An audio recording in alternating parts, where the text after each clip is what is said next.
Baik, assalamualaikum warahmatullahi wabarakatuh. Waalaikumsalam warahmatullahi wabarakatuh. Baik, kami di sini tiga calon guru penggerak dari SMK 2 Balikpapan menunaikan tugas ya, berdialog dengan kepala sekolah di tempat kerja ya, tentang pengambilan keputusan sebagai seorang pemimpin dalam penerapan sebenarnya ya Pak ya, karena kita kemarin cuman belajar teori.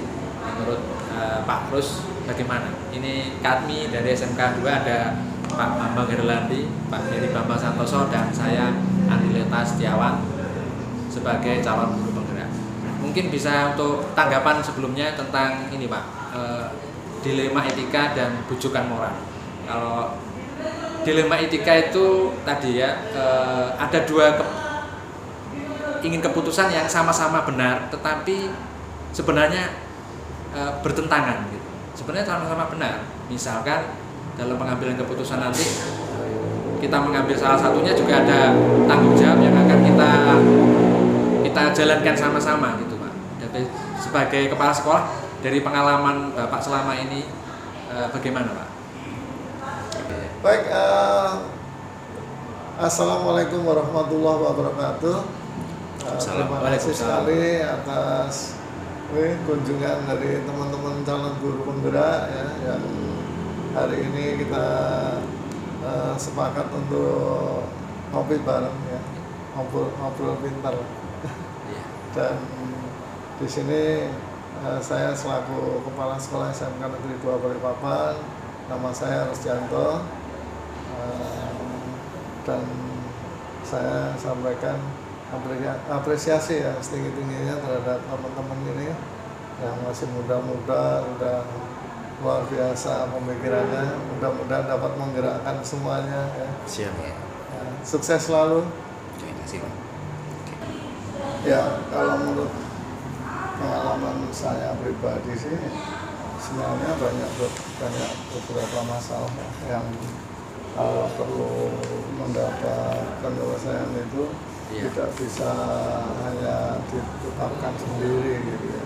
Jadi kita di level manajemen ini kan selalu diskusi terkait permasalahan-permasalahan yang kita hadapi di sekolah ini.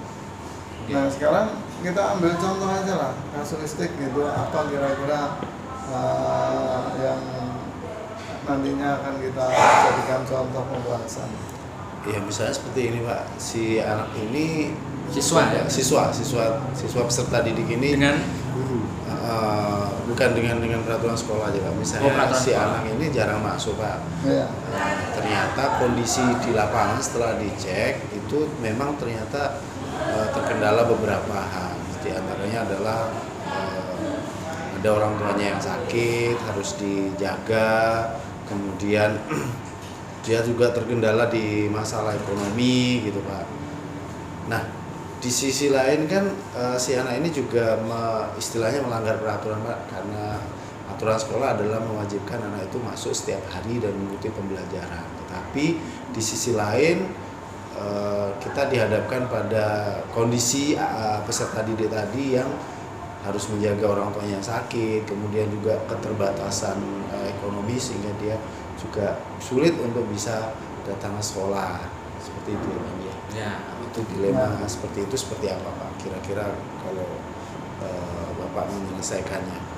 Kalau di SMK Negeri 2 Balikpapan ini kan menyelesaikan kasus-kasus seperti ini kan kita melibatkan berbagai unit kerja ya.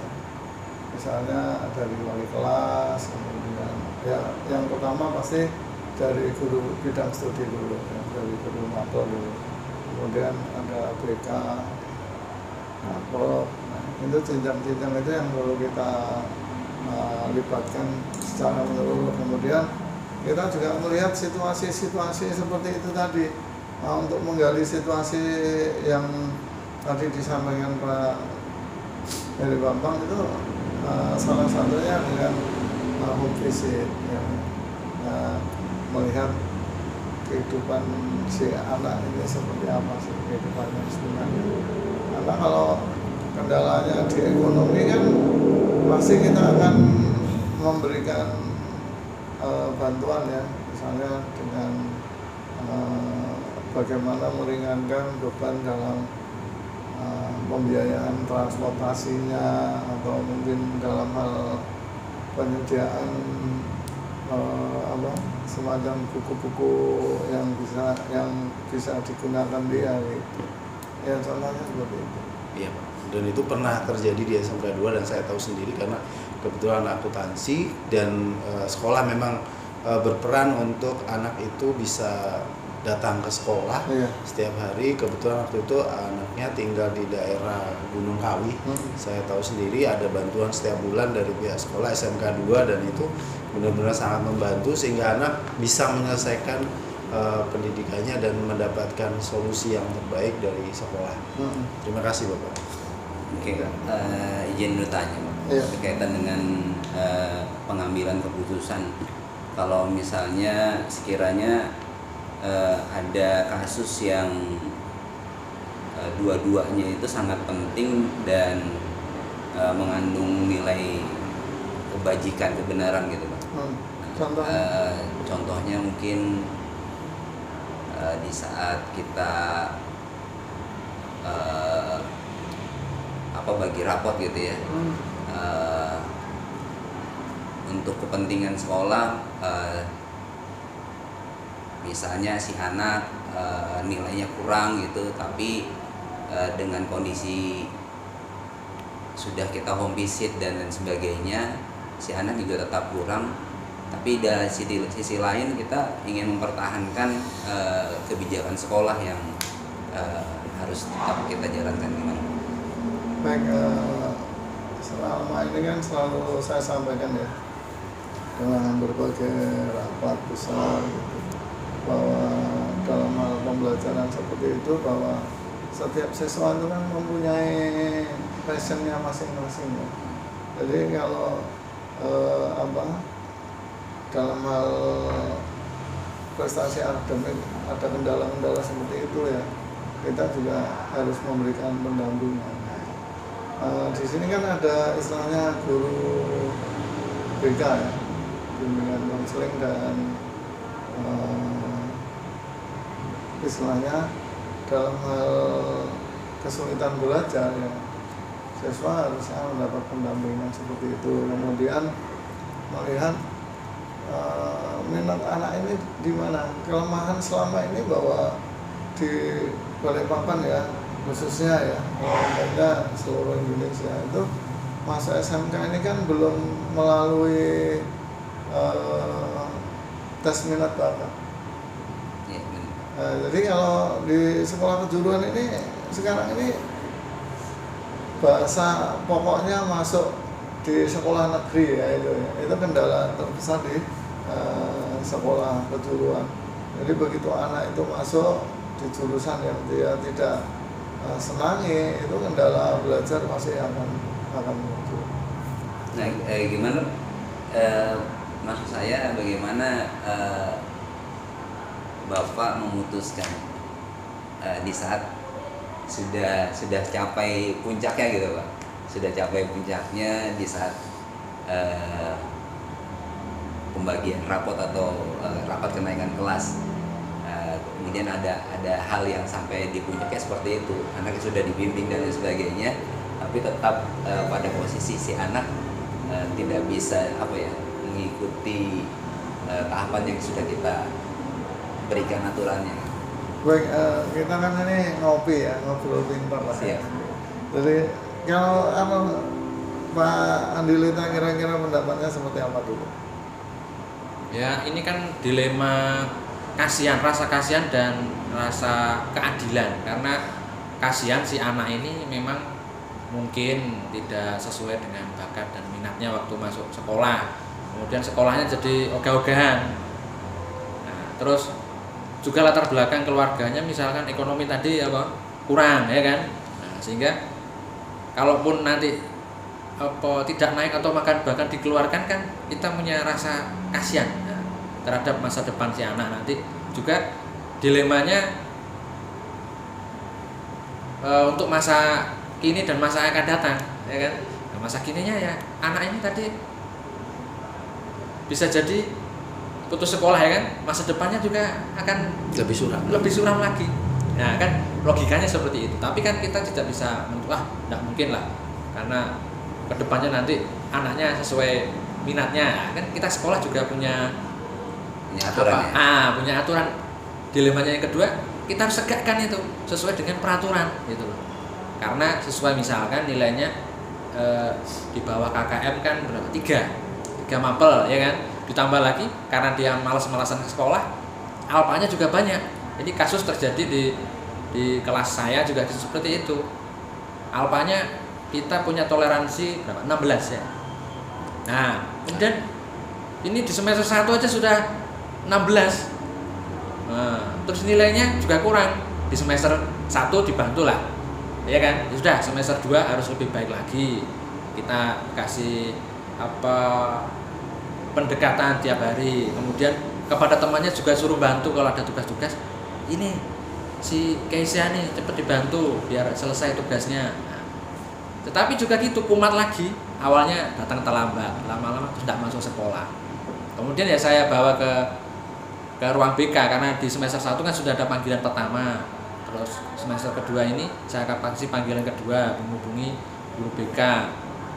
Kemudian rencananya sih saya maunya si anak ini saya suruh pindah sekolah.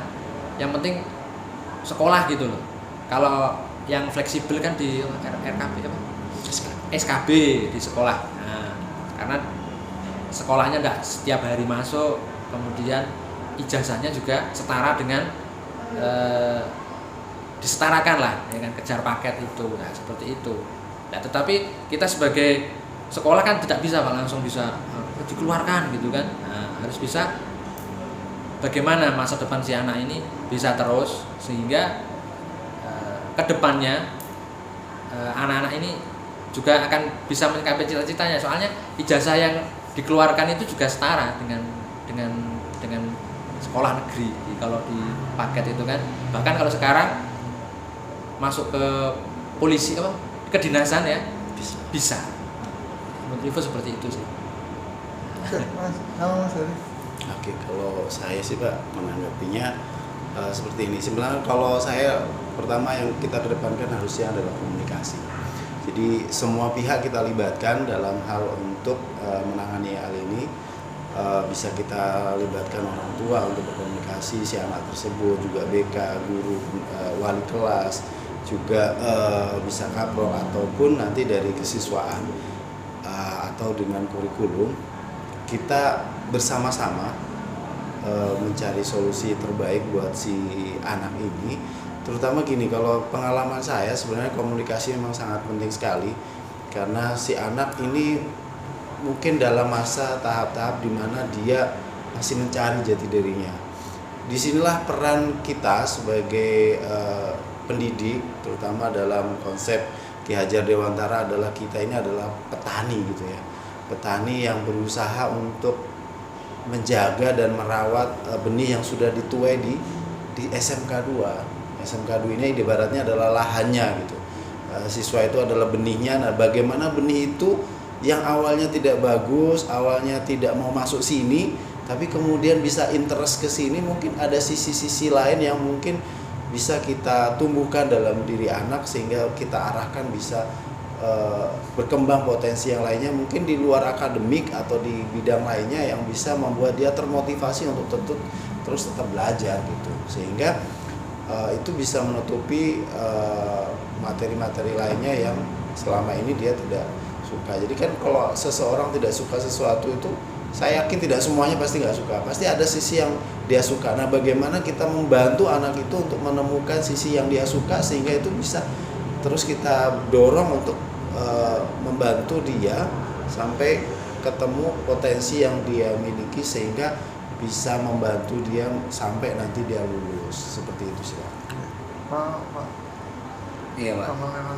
Kalau menurut saya ini karena tadi pertanyaannya dari saya berkaitan dengan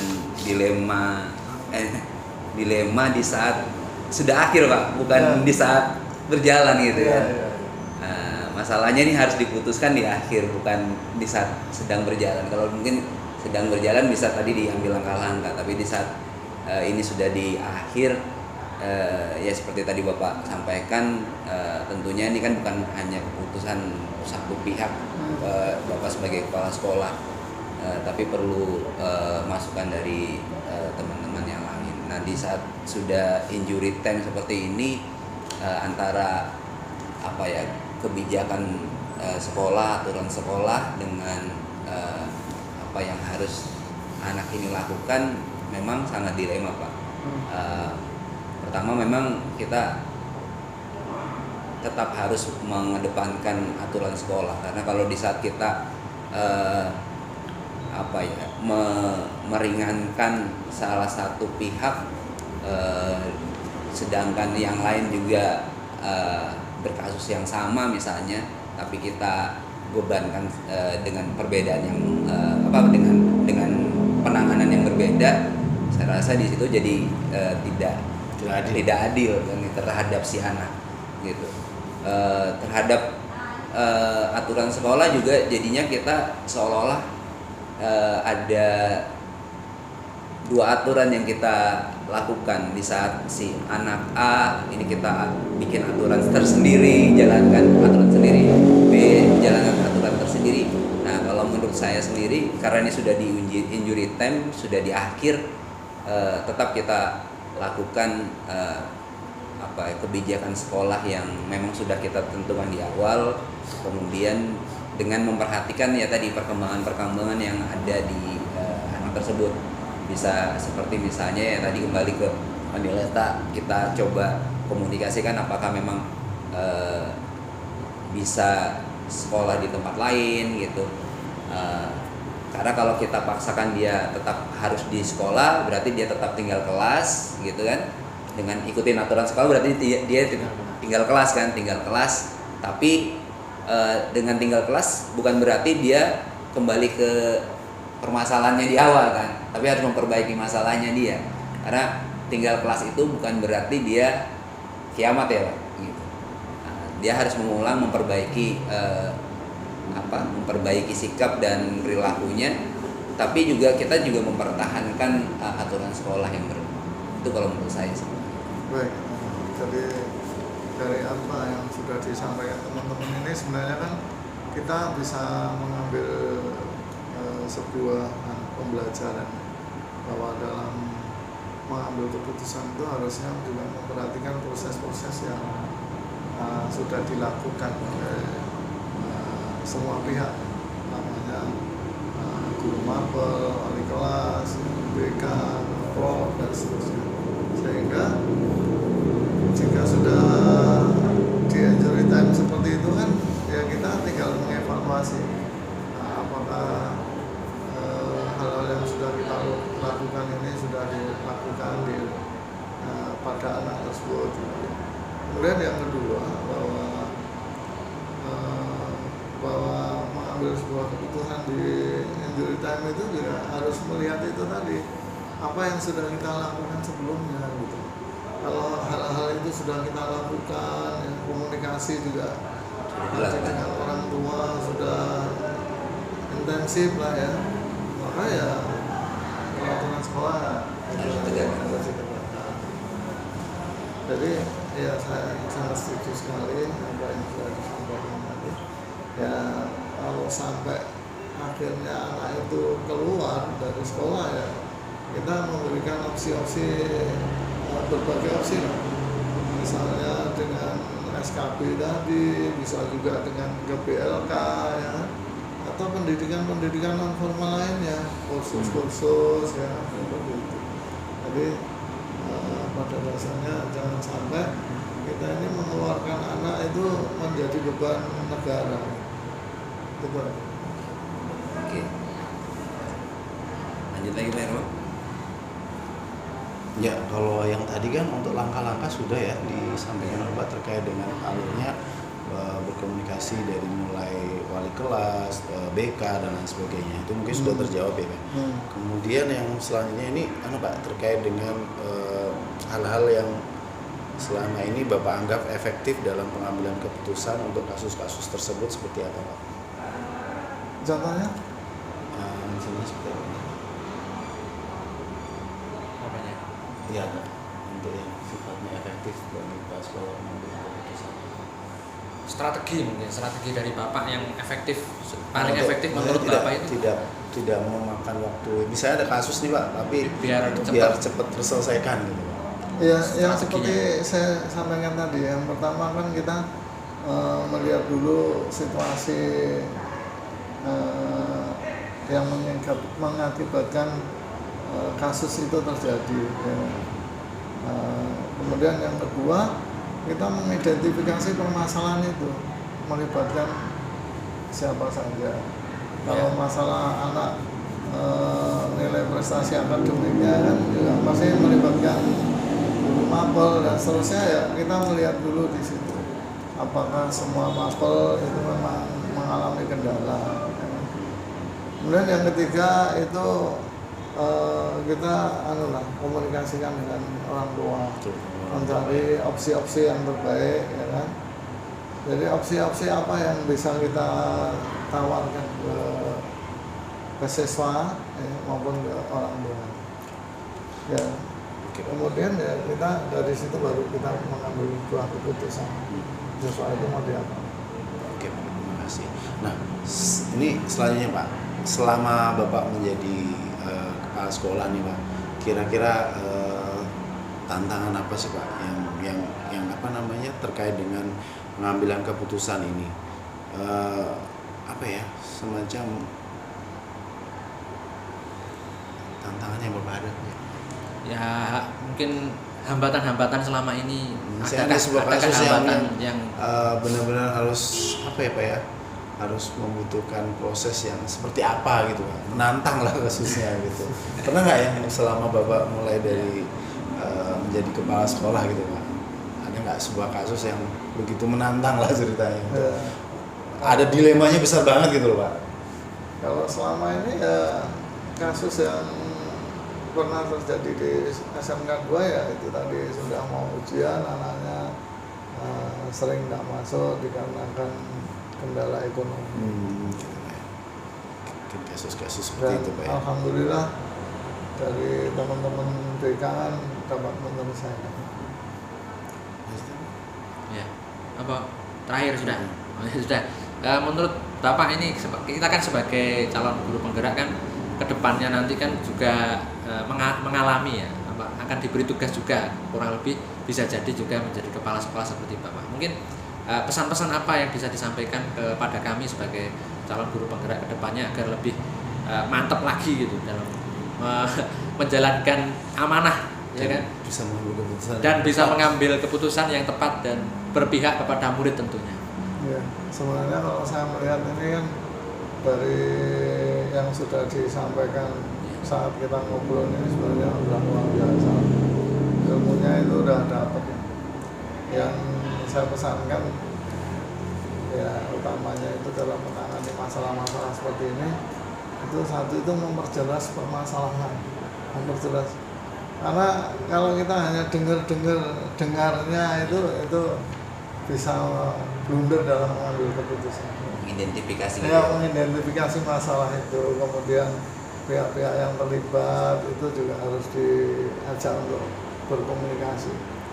Mengapa sih terjadi permasalahan seperti ini kan, seperti itu. Kemudian yang ketiga itu mengkomunikasikan dengan siswa dan orang tua. Yang keempat itu mencari solusi yang terbaik. Opsi-opsi apa saja yang bisa kita ambil ya. Kemudian menjelaskan untung ruginya. Setiap opsi itu kan ada untung ruginya. Nah, kalau Anda nanti di SKB itu seperti apa, kalau nanti di sekolah seperti apa. Nah, dari itu baru kita menentukan memutuskan apa yang harus kita lakukan. Itu aja. Dan salam untuk untuk memajukan anak-anak bangsa kita, khususnya mencerdaskan generasi penerus kita. Sukses selalu buat teman-teman calon guru penggerak ini. Siap. Terima kasih. Apresiasi. Sekali lagi kami ucapkan terima kasih Pak. Kami atas nama teman-teman, saya Bambang Herlandi, ada Pak Heri Bambang dan Pak Nileta mengucapkan terima kasih yang sebesar-besarnya. Bapak telah menerima kami untuk bisa ngobrol pintar di sini, berbagi pengalaman Bapak tentang mengambil keputusan yang mungkin tadi dilematis sekali gitu, tapi dari hasil obrolan tadi, diskusi tadi, insya Allah bisa membawa kami atau membuat kami bisa mendapatkan pengalaman yang berharga untuk bisa kedepannya lebih baik lagi, dan insya Allah bisa kami terapkan di kemudian hari. Oke. Saya Bambang Irlandi dan rekan saya Pak Heri Bambang dan Pak Anileta mengucapkan terima kasih yang sebesar-besarnya. Kami tutup. Assalamualaikum warahmatullahi wabarakatuh. Waalaikumsalam Waalaikumsalam. warahmatullahi wabarakatuh. Oke.